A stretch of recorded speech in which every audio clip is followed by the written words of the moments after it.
I've got a few questions left for you, right? And Sure. they're all ones you'll like, I think. Firstly, that a bass, right, as in an electric bass Yeah. versus double bass, Yeah. and what does that mean to you, kind of as a musician, emotionally, and what they represent, the difference between the two? Okay. First of all, I always class myself. People come up to me and they say, "You're a rock and roller. You're a musician." I say, "No, I'm a rock and roller." They say, "What's the difference?" I said, "Some musicians can play rock and roll, and some rock and rollers can play music." But I said, "There's a lot of musicians that can't play rock and roll." And I've had good vocalists, and they can't sing rock and roll because they can't get the anticipation, especially if they've come from, lots of them in the Oh States, yeah, if they've come from a blues thing yeah, where it's, "Well, I woke up this morning," they're singing behind the beat.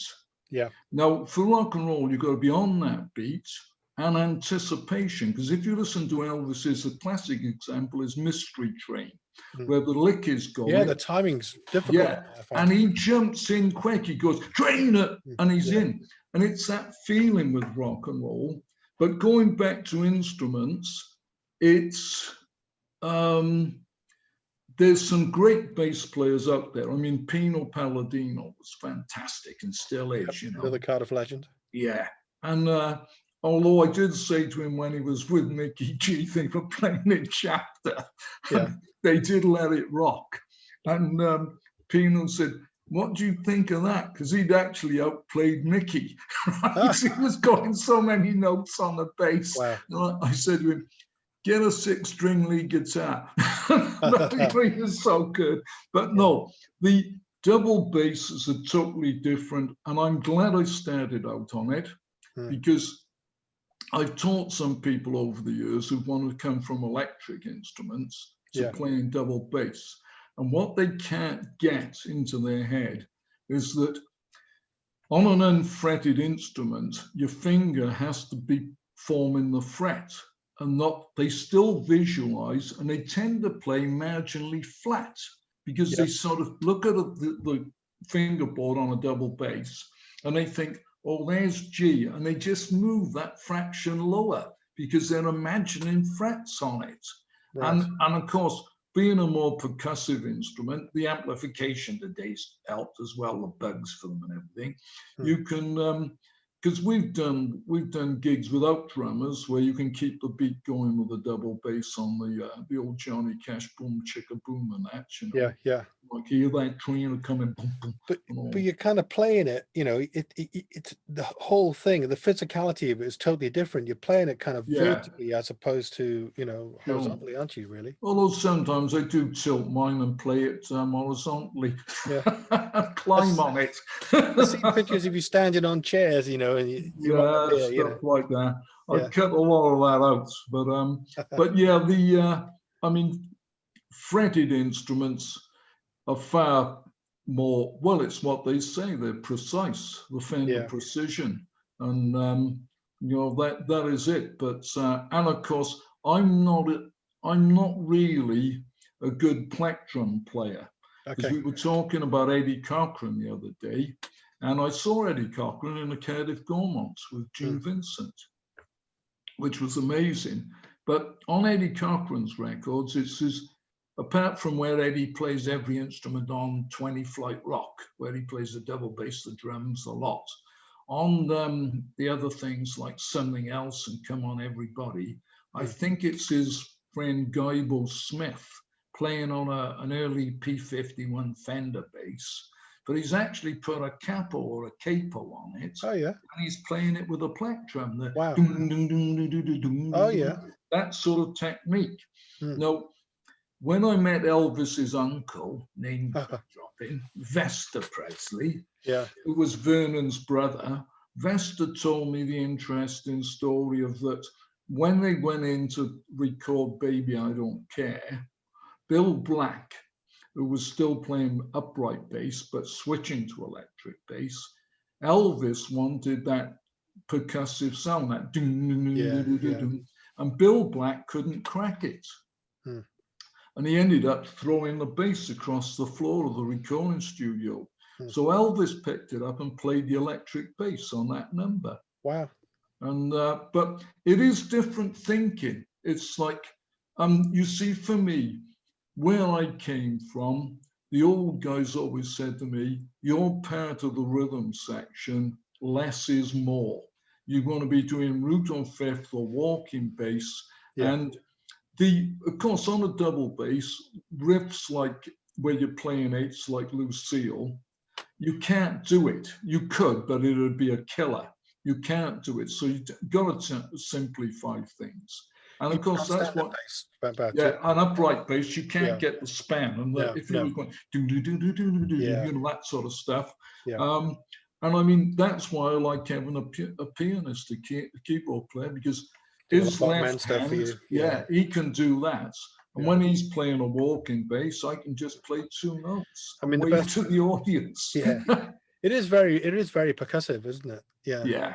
I mean, the best example of, you said about keyboard players, I can't remember his name, but I mean the keyboard player in the Doors, you know, he's basically he's a bass player. Ray Manzarek. Yeah.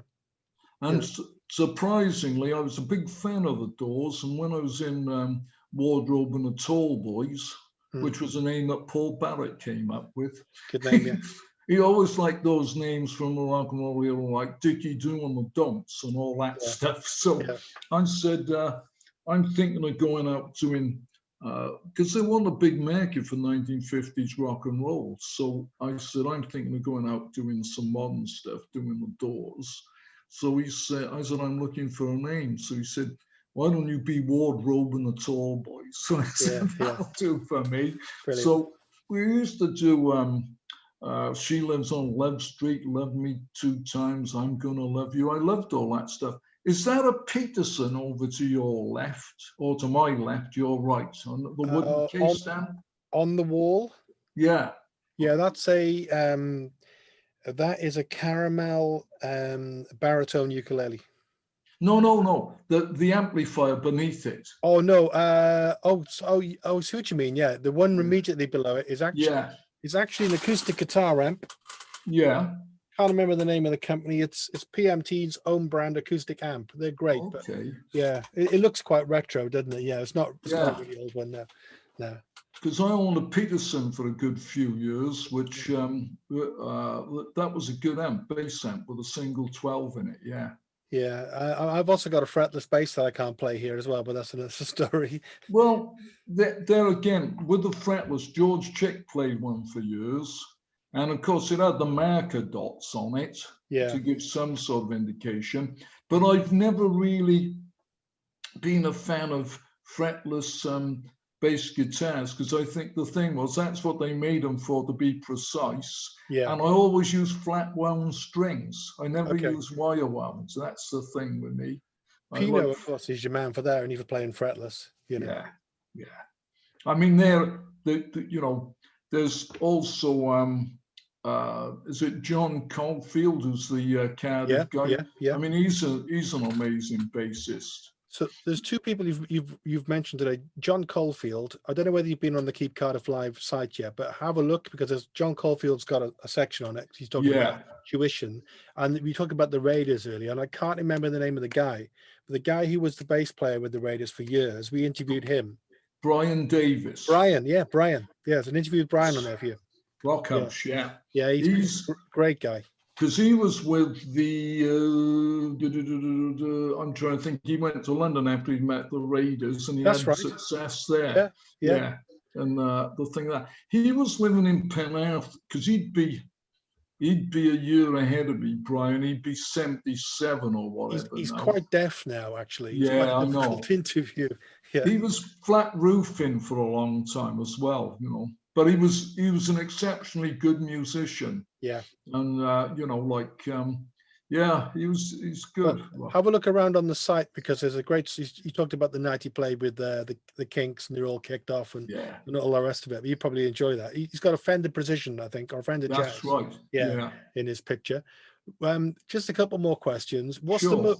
You mentioned loads already, right? And I've found out an awful lot about you. It's been a hell of a long interview. It's been great. You know, I know you like to travel. I know you spend time out in Aussie, and you go out to America, and I guess you're well known. You got lots of friends out there in the rock and roll community, I suppose, in the States. What's the most exciting person you think you've kind of ever met on your travels? You mentioned a couple of great ones already.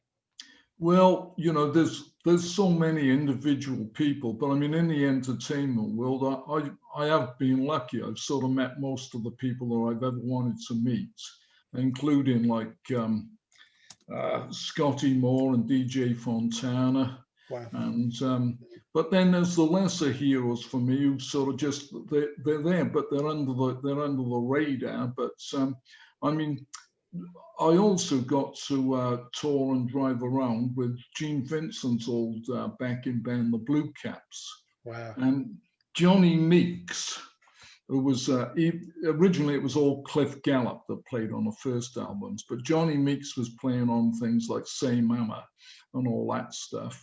And some of the stories, they were good fun, and some of the stories they told me was incredible. But it's just like a tapestry. I guess, sort of like there's even going back in it, we were also touring the Sunsets with Don Lang and the Frantic Five, and Don was coming to the end of his career. Really, his health was letting him down and everything, but they were great. And Wee Willie Harris, who's the old British rock and rollers and that. But I've been fortunate because I toured Aussie. I didn't go there till 1999, but I've been there for 17 of the last winters. Yeah, I noticed your travels. Yeah. And the States, I've actually visited 45 of the States. Wow. And but Arizona remains my favorite because my aunt and uncle and I like being in the desert. I can handle heat, but I'm not good in cold.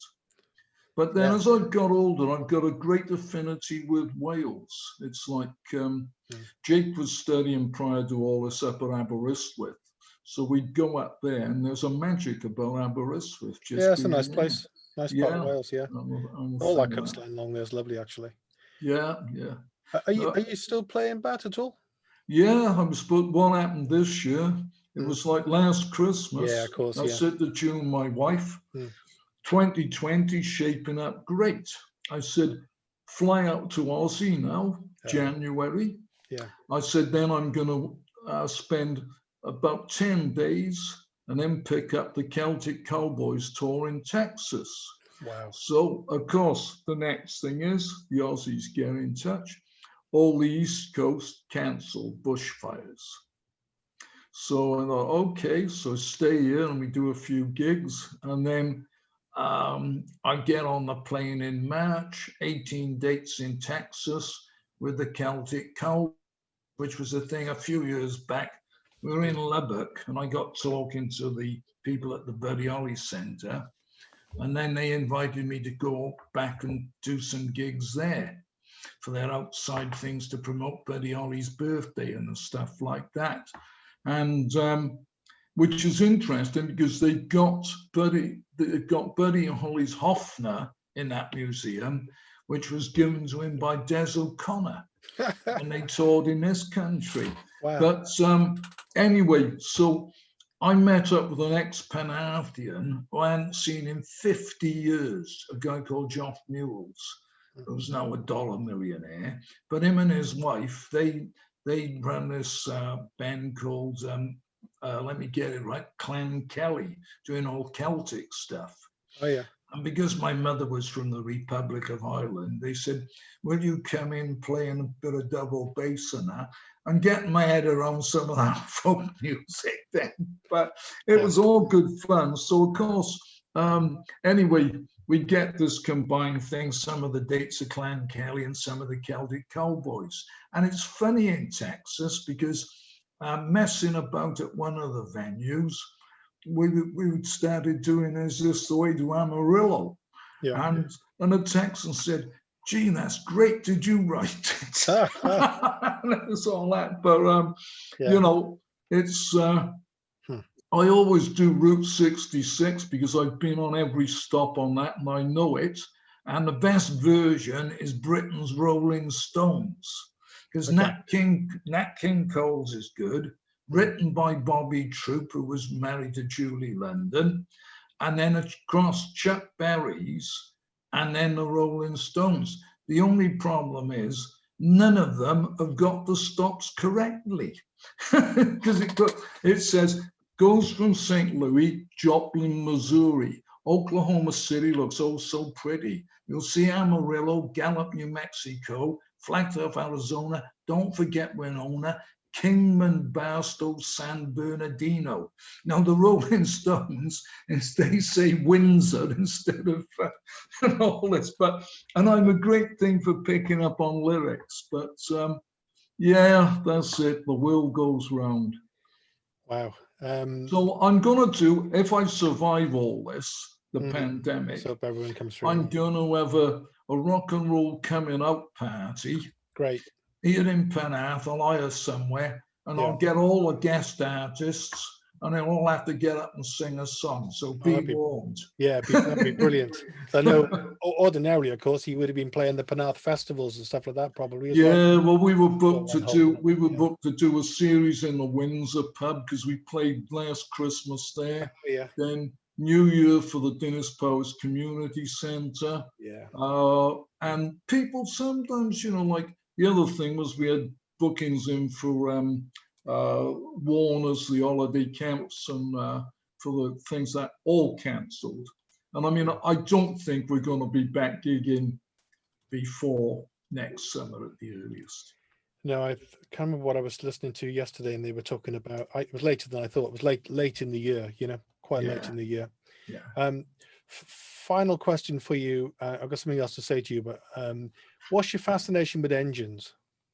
I've always had sort of an affinity with, even as a kid, because I was brought up by my stepfather's mother, really, my grandmother, and they had old clocks, and I'd take them apart. I was always fascinated by clocks and things, and of course, then sort of being on the road with bands where transport was always important, I just totally got into that. I mean, I worked at East Moors at the South Vehicle Repair Shop.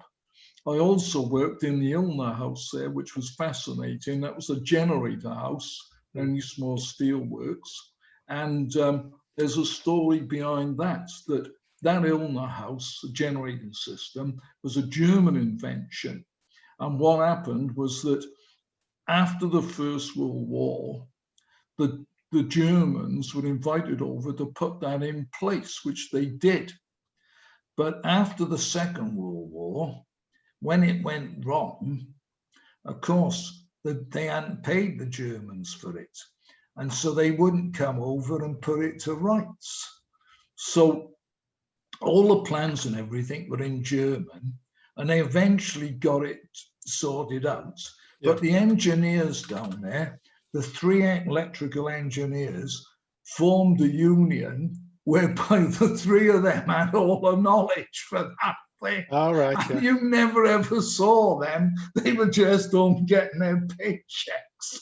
But that was great being in that. And the guys I met down there, I mean, 7,500 people worked at East Moors.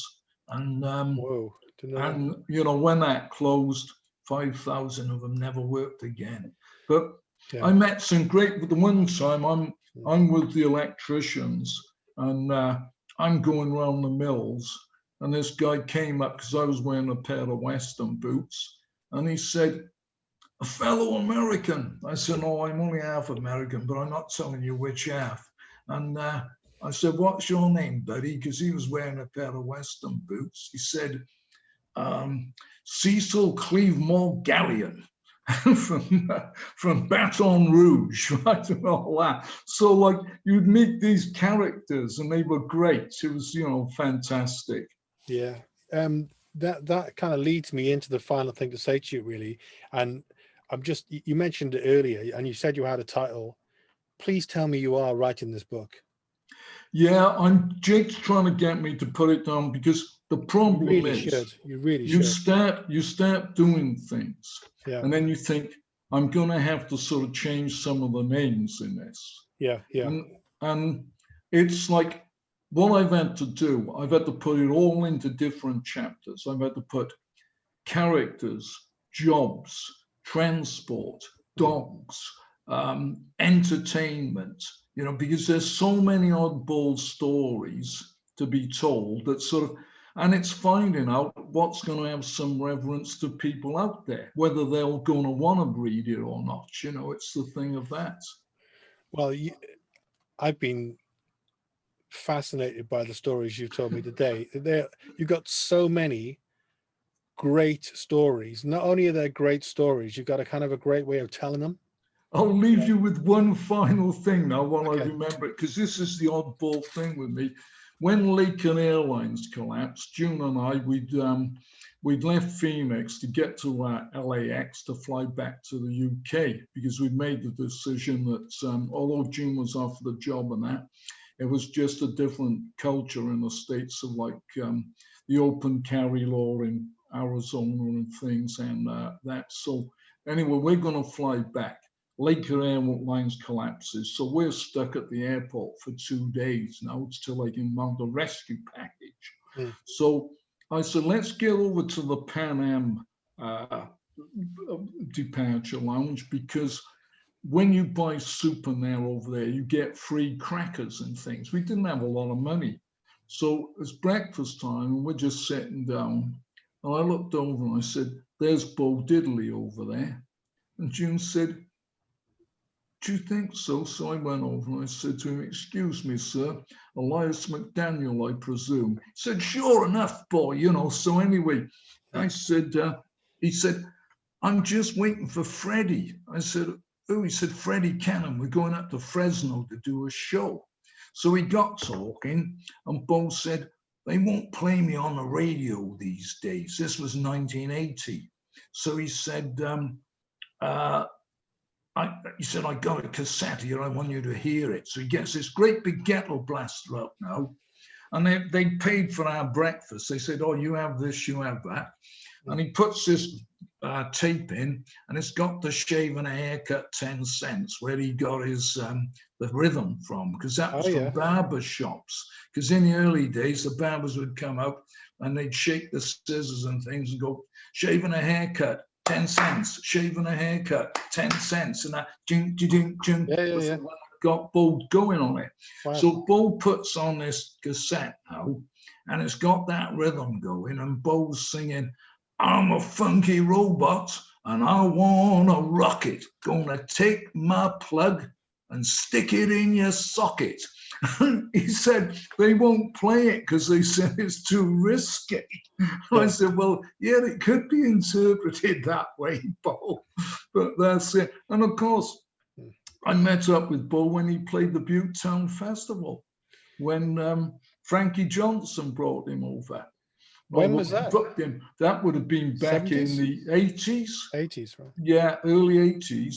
And what was ironic was nobody thought Bo was going to appear. He was doing some dates in Britain, and they booked him for the Butte Town Festival.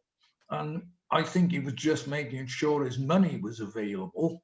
And he showed up wearing a Cardiff bus driver's hat. He swapped hats with Cardiff bus driver. He came down on the bus from wherever, Sophia Gans or somewhere. And of course, once he got his money out of Frankie, he went on, Bo. But a lot of the brothers, they were talking to him in patois and in the I, and of course Bo couldn't understand them. And he said to me, he said, "What's he saying to me?" and all that. I said, "Oh yeah, that's it, you know." But it's amazing that Cardiff's had the characters like that. Yeah. Well, we could probably talk all day, but we've talked for a couple of hours. We'll leave it there for now. Absolutely fantastic talking with you, and you know, look after yourself and stay safe and well, and have a look around on the site, Bax. I think there's loads of great stuff on there you'll really like. I'll delve through it all, and you have a great Christmas. And you, Dolly Clown to everyone. Look after that cat. Still there, yeah. Cheers, Brad. Thanks a lot, man. Thank and you. many thanks to you. Take